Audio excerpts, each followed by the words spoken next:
लिए दम बनवाई, क्योंकि यही है 100 साल पर। आरएसएस को लग रहा है कि 100 साल में भारत को हम हिंदू राष्ट्र बना देंगे। हिंदू राष्ट्र माने भारत की जो आत्मा है उसके खिलाफ सब धर्म जाति।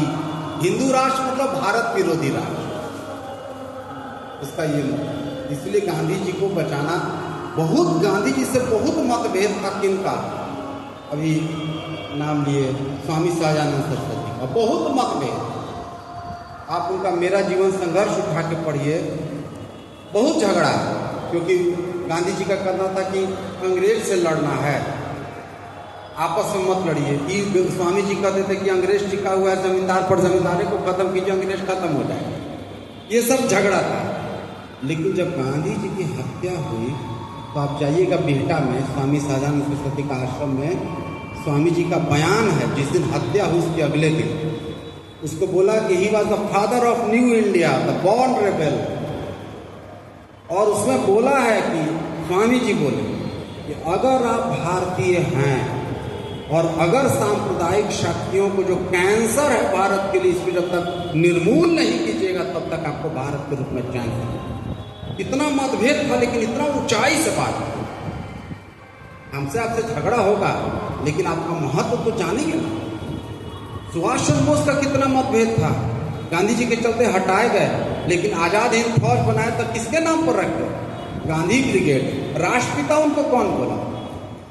तो ये था कि आपसे झगड़ा भी है, लेकिन आपकी जो ऊंचाई है, आपका जो कद है, उसको हम लिए। लेकिन ये सब ऐसा ताकत है।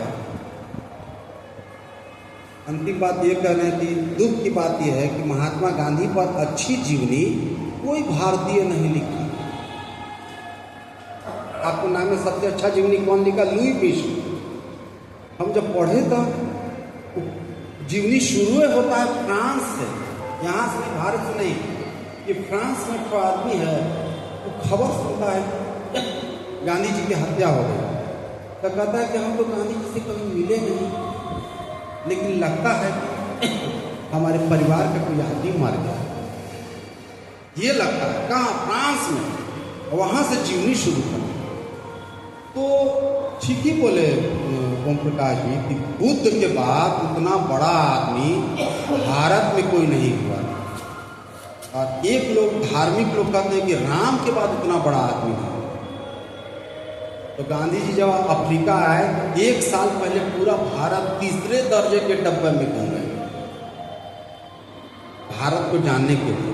और राम को भी जब पहले राजा बना तो 14 साल तक अलग अलग गण के बीच, आदिवासी के बीच, तब आप राज करने के लायक होइए। घूमना पड़ता है।